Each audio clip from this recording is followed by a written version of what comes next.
Jangan lupa subscribe, like, share, and comment di channel Ustadz Jakatorik 165. Jangan lupa aktifkan notifikasi loncengnya. Subscribe nggak bayar, gratis. Ayo para Iwan dan Ahwat, terus maju terus dengan Jakatorik 165. Sallallahu ala Muhammad, sallallahu alaihi wasallam, sallallahu ala Muhammad, sallallahu alaihi wasallam, sallallahu ala Muhammad, sallallahu alaihi wasallam, sallallahu ala Muhammad, sallallahu alaihi wasallam. Assalamualaikum warahmatullahi wabarakatuh. Alhamdulillah, segala puji milik Allah Subhanahu wa taala yang telah menghidupkan kita dengan sifatnya, yang telah memberikan rezeki zahir maupun batin, yang telah menjadikan alam jagat raya ini semuanya itu adalah untuk manusia. Oleh karena itu, kita sebagai manusia patut bersyukur. Syukur bisa dilakukan dengan lisan kita. Kita ucapkan alhamdulillah. Syukur kita gunakan atau kita fungsikan dengan hati kita, maka meyakini bahwa nikmat zahir maupun batin, kecil maupun besar, itu datangnya dari Allah Subhanahu wa taala.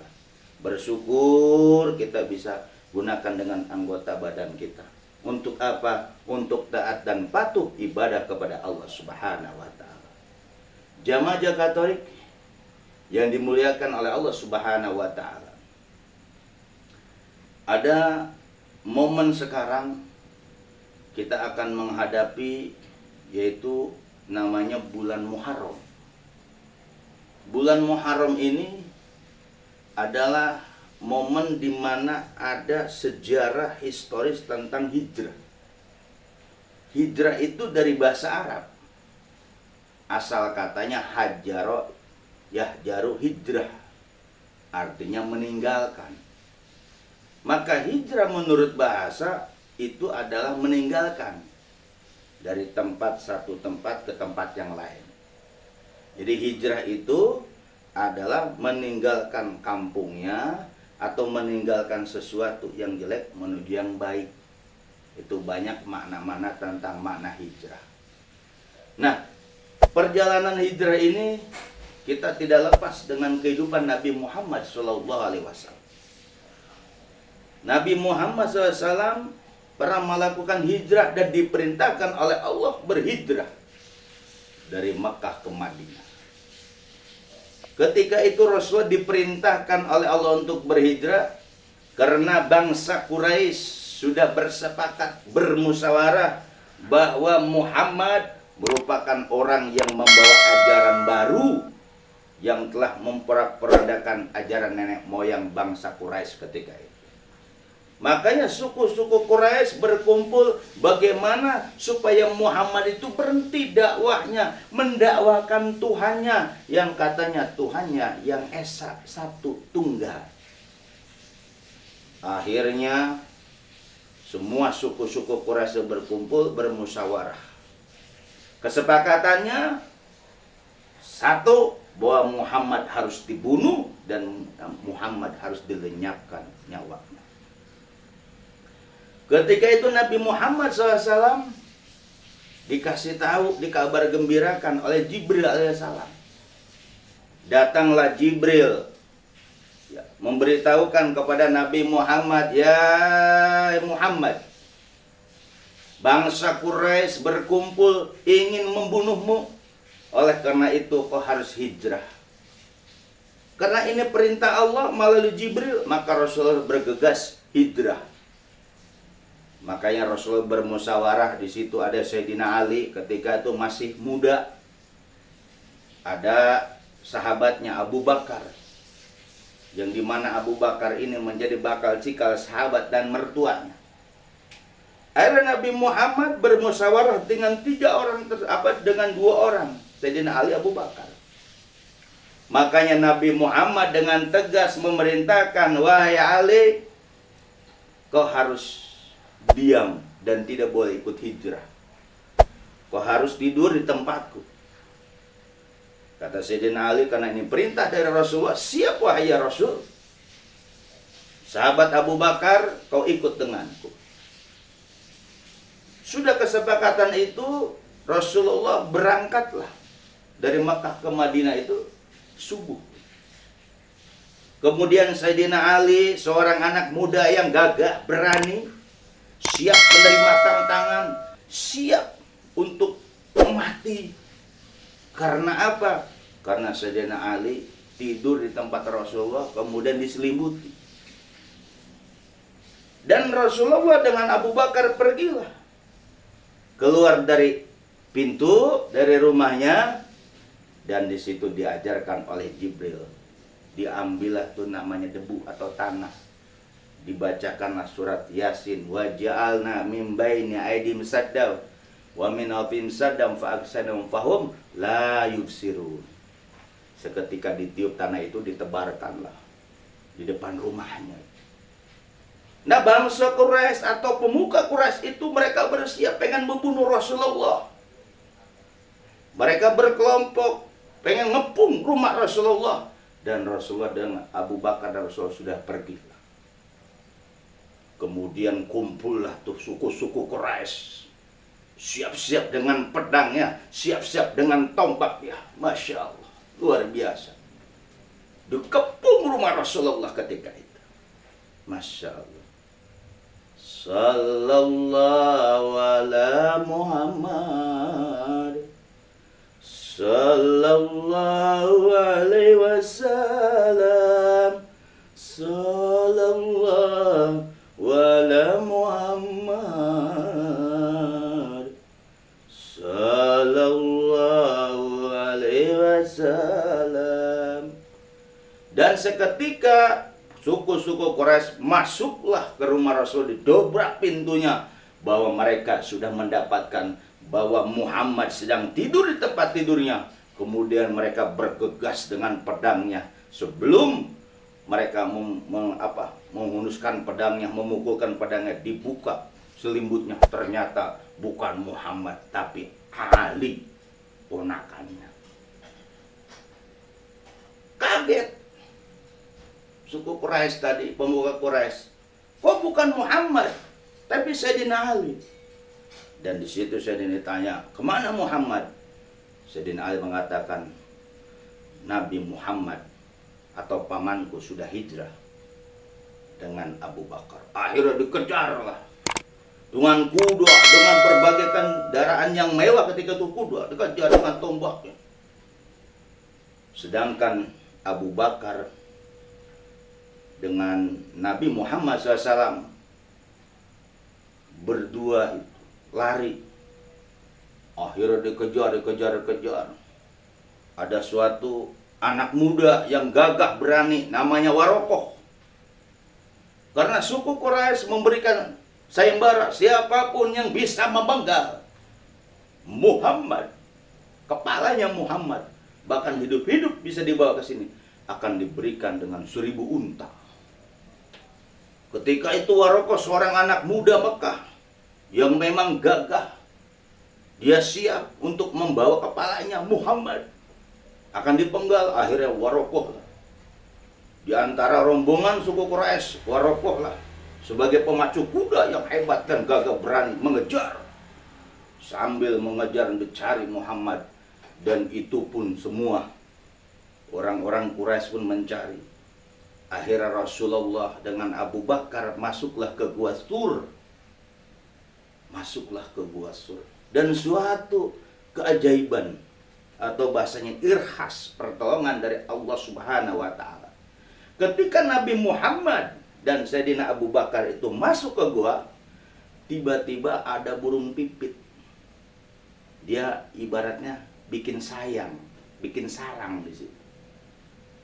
Kemudian ada yang namanya laba-laba, nemplok di situ membikin rumah laba-laba, sehingga orang melihatnya bahwa gua ini nggak ada yang pernah masuk. Luar biasa pertolongan Allah Subhanahu wa Ta'ala ketika itu. Akhirnya orang kafir Quraisy dengan tombak dan pedangnya sampailah ke gua itu, tapi nggak ada yang melihat, sekalipun mereka curiga pasti di gua ini ada orang. Tapi sama Allah Subhanahu wa Ta'ala mereka dipalingkan. Akhirnya mereka berlanjut melewati gua Sur. Padahal ketika itu gejolak Sayyidina Abu Bakar di dalam gua tersebut rasa takut. Kenapa? Hampir yang namanya kaki Sayyidina Abu Bakar terlihat oleh orang kafir Quraisy. Di situ Abu Bakar menangis dan sedih. Dan disitulah Rasulullah memberikan ketenangan kepada jiwanya Abu Bakar, kepada hatinya Abu Bakar. La takhaf wa la tahzan, innallaha ma'ana. Kau jangan takut, kau jangan bersedih, sesungguhnya Allah bersama kita. Masya Allah. Sallallahu ala Muhammad, sallallahu alaihi wasallam, sallallahu ala Muhammad, sallallahu alaihi wasallam. Ketika Nabi Muhammad mengatakan la takhaf wa la tahzan innallaha ma'ana, di situ Abu Bakar merasa ketenangan. Dan ada suatu sejarah dan di situ jarang diungkap oleh orang umum, bahwa ketika Abu Bakar di Gua Tur, di situ Nabi Muhammad memberikan zikir, yaitu ismuzat alif lam lam ha. Ketika Rasul mengatakan innallaha ma'ana, Abu Bakar tenang. Disitulah Abu Bakar diizazain yang namanya zikir khofi oleh Rasulullah, ditembuskan tuh ke kolbunya Abu Bakar. Disitulah bakal cikalnya Abu Bakar, Sayyidina Abu Bakar memiliki zikir khofi, di mana zikir khofi ini adalah alat untuk bisa mendekatkan diri kepada Allah, merupakan alat yang bisa komunikasi langsung dengan Allah. Disitulah sejarah yang harus kita catat dalam hidup Rasulullah. Sayyidina Abu Bakar diberikan namanya zikir khofi. Sedangkan Sayyidina Ali diberikan zikir kalimat la ilaha illallah. Sayyidina Ali diberikan zikir la ilaha illallah. Sayyidina Abu Bakar diberikan zikir khofi. Dengan ketenangannya itu, sehingga Abu Bakar itu kalau zikir khofi itu wanginya seperti kambing guling. Karena bergejolak Sayyidina Abu Bakar mengucapkan ismuzat Allah, Allah, Allah di dalam kalbunya, sehingga bau wanginya seperti kambing guling. Karena ketika Sayyidina Abu Bakar itu zikir, itu seperti bergejolak air. Bopok, bopok, bopok. Allah, Allah. Disitulah bakal cikal Sayyidina Abu Bakar memiliki yang namanya zikir khofi, yang akan bakal cikalnya jadi torekoh Naksabandiyah. Sayyidina Ali diberikan kalimat la ilaha illallah, nanti akan bakal cikal diteruskan oleh Syekh Abdul Qadir Jilani, yaitu disebut zikir jahar, yaitu torekoh Qadiriyah. Singkat cerita, Nabi Muhammad setelah orang kafir Quraisy itu lewat tidak melihatnya, keluarlah Abu Bakar dengan Rasulullah karena sudah aman. Ketika mereka sudah aman, duduk-duduk di bawah pohon, tiba-tiba ada orang yang pakai kuda, yaitu bernama Warokoh, dengan kejauhan pada mengunus pedangnya, "Woi Muhammad, woi Muhammad, woi Muhammad, tunggu kau." Nabi Muhammad dengan Sayyidina Abu Bakar duduk di pohon. Ketika Warokoh sampai kudanya, langsung mencabut pedangnya, pengen menebas leher Nabi Muhammad. Kenapa? Karena Waraqah termotivasi, siapapun yang bisa menebas kepalanya Muhammad di bawah hidup-hidup akan diberi 1000 unta. Termotivasi, wah dapat. Turunlah Waraqah, pengen mengusungkan pedangnya, pengen membunuh Rasulullah.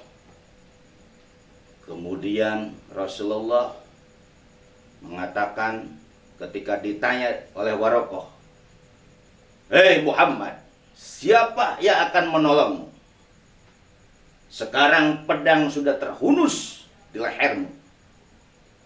Jawab Nabi Muhammad, "Yang akan menolongku adalah Allah." Langsung lemes Waraqah, jatuhlah pedangnya, diambil oleh Rasulullah, kemudian dibalikan. "Wahai Waraqah, siapa yang akan membelamu sekarang?" Di situ Waraqah tidak bisa berbicara, bisu dan bergemetar.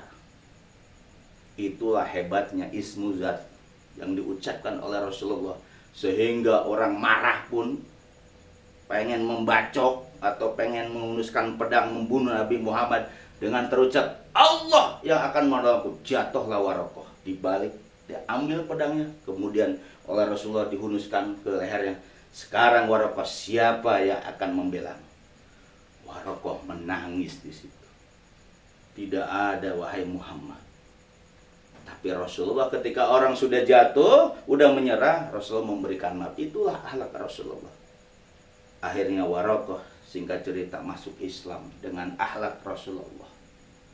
Nah, perjalanan hijrah ini bukan hanya sekedar memperingati hijrahnya doang. Tapi yang kita harus ambil pelajaran bahwa hijrah itu bukan hanya hijrah dari yang nggak pakai jenggot, atau yang tidak biasa nggak pakai baju koko jadi pakai baju koko. Bukan itu. Itu hijrah zohir. Tapi ada hijrah yang lebih hakikatnya, lebih substansinya. Hijrah yaitu apa? Dari syariat ke torekoh. Syariat itu adalah ruh jismani, kemudian hijrah ke torekoh, berarti dia hijrah ke ruhani. Bahwa seseorang itu harus hijrah. Makanya kata Imam Ghazali, manusia itu siapapun, orang-orang Islam ketika pengen menuju Allah harus 4 perkara. Pertama adalah syariat, kedua adalah torekoh, ketiga adalah hakikat, keempat adalah marifat, dan itu harus ditembuskan. Maka momen hijrah yang substansinya, kita hijrah dari syariat ke torekoh. Apa itu torekoh? Perjalanan rohani. Yang dimana torekoh itu adalah menghidupkan hati. Ketika orang bersyariat hanya tok syariat, berarti dia hanya berkutat di ruh jismaninya. Ketika orang sudah bertorekoh, berarti dia sudah ruh, dimensi ruhnya sudah hidup. Nah, itulah substansi hijrah. Sayyidina Ali, Abu Bakar, itu adalah simbol akan nanti ada ajaran yang sangat pintas diteruskan oleh orang Indonesia, oleh Sahabat Sambas, menggabungkan 2 zikir la ilaha illallah dengan zikir hobi, disebut torekoh qadiriyah wa naksabandiyah. Nah, ini ternyata hijrah. Jadi kalau hijrah hanya sekadar acara, memperingati dengan bedugnya, memperingati dengan obornya, dengan nyanyi Islami, itu cuma memperingati. Tapi hijrah hakiki manusia itu harus lahir dari ruh jismani ke ruhani. Dengan cara apa? Dengan cara bertorekoh. Mudah-mudahan ceramah singkat ini dalam masalah hijrah kita termotivasi, kita harus maju, kita harus melangkah yang kedua dengan bertorekoh. Orang yang bertorekoh berarti dia sudah beredar dari ruh jismani ke rohani. Tapi untuk mendalanya tentu harus punya guru mursyid yang bersesilah. Seperti kita bertorekoh pada Naksabandiyah Talung Suluk, kita di bawah Bung Syekh Abdul Rahman, kemudian Syekh Abdul Rahman punya guru Syekh Abdul Khair, Syekh Abdul Qadir, Syekh Abdul Qadir, Syekh Abdul Sambas, Syekh Samsudin, Syekh Muhammad Murad, Syekh Abdul Syekh Usman. Saya Abdurrahim, saya Abu Bakar, saya Yahya, saya Samudin, saya Walidin, saya Nurdin, saya Sarifudin, saya Samsi, saya Muhammad Hatta, saya Abdul Aziz, kemudian saya Abdul Qadir Jalani, kemudian Ibnu Mubarak Al-Mahzumi, Abu Hasan Al-Hikari, kemudian Abu Hasan Al-Hikari, kemudian Abu Faratur Tusi, Abu Fadil Wad Atamimi, kemudian Abu Bakar Syib, itu guru-guru semua, guru rohani semua. Kemudian saya Juna Al-Baghdadi, saya Sarukari, saya Marukari, Abu Hasan Al-Ridho, saya Musa Kadin, saya Jafar Sadiq, saya Muhammad Bakir, saya Imam Zainal Abidin, saya Husain, saya Dina Ali, Nabi Muhammad, Jibril, Allah. Itulah mana hijrah substansinya. Kita harus tahu sisilah kita kemana. Bukan hanya sekadar di dunia, tapi hijrah itu zohir batin, ruh jismani ke ruhani harus bertoreko. Mudah-mudahan bermanfaat. Apa yang disampaikan Jakatolik 165 dalam makna hijrah. Hijrah itu secara bahasa ya pindah, meninggalkan. Pindah atau meninggalkan, secara istilah meninggalkan dari yang jelek ke yang baik. Di tempat yang jelek menjadi baik, menjadi dari akhlak yang jelek menjadi akhlak yang baik, dari mazmumah ke mahmudah. Itulah hijrah mana. Mudah-mudahan bermanfaat apa yang disampaikan Jakatolik 165 dan memberikan inspirasi semuanya. Mudah-mudahan masyarakat di seluruh Indonesia memanai hijrah yang terbaru, hijrah dari ruh jismani ke rohani. Syaratnya harus bertoreko dan bermursyid. Assalamualaikum warahmatullahi wabarakatuh.